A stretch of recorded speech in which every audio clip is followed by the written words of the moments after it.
বাংলাদেশ ক্রিকেটে আবারও দুঃসংবাদ। র্যাঙ্কিংয়ে ফের এক ধাপ পিছিয়ে গেল টাইগাররা। গেল জুলাইয়ে শ্রীলঙ্কার বিপক্ষে জয়ের পর এক ধাপ এগিয়ে নবম স্থানে উঠেছিল বাংলাদেশ, কিন্তু এবার না খেলেই নেমে গেছে 10-এ। ওয়েস্ট ইন্ডিজ পাকিস্তানের বিপক্ষে জয় তুলে নিয়ে বদলে দিল পুরো র্যাঙ্কিং। সিরিজের দ্বিতীয় ওয়ানডেতে বৃষ্টি আইনে 5 উইকেটে জিতেছে ক্যারিবীয়রা। 2019 সালের পর এটাই পাকিস্তানের বিপক্ষে তাদের প্রথম জয়, আর এই জয়ে নবম স্থানে উঠে এসেছে ওয়েস্ট ইন্ডিজ। বাংলাদেশের সাথে সমান পয়েন্ট থাকলেও ভগ্নাংশের ব্যবধানে আগে ছিল টাইগাররা। এখন 1 পয়েন্ট বেশি নিয়ে এগিয়ে গেল লারার উত্তরসূরিরা। পাকিস্তানেরও অবনমন হয়েছে এক ধাপ।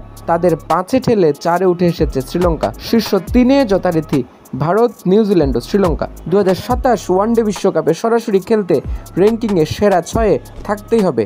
বাকি 6 দলকে যেতে হবে বাছাই পর্বে। আর 10ম স্থানে থাকা বাংলাদেশের জন্য সামনে সময় খুব গুরুত্বপূর্ণ, কারণ প্রতিটি ম্যাচেই হতে পারে বিশ্বকাপের টিকিটের লড়াই। Desk report, news now sports.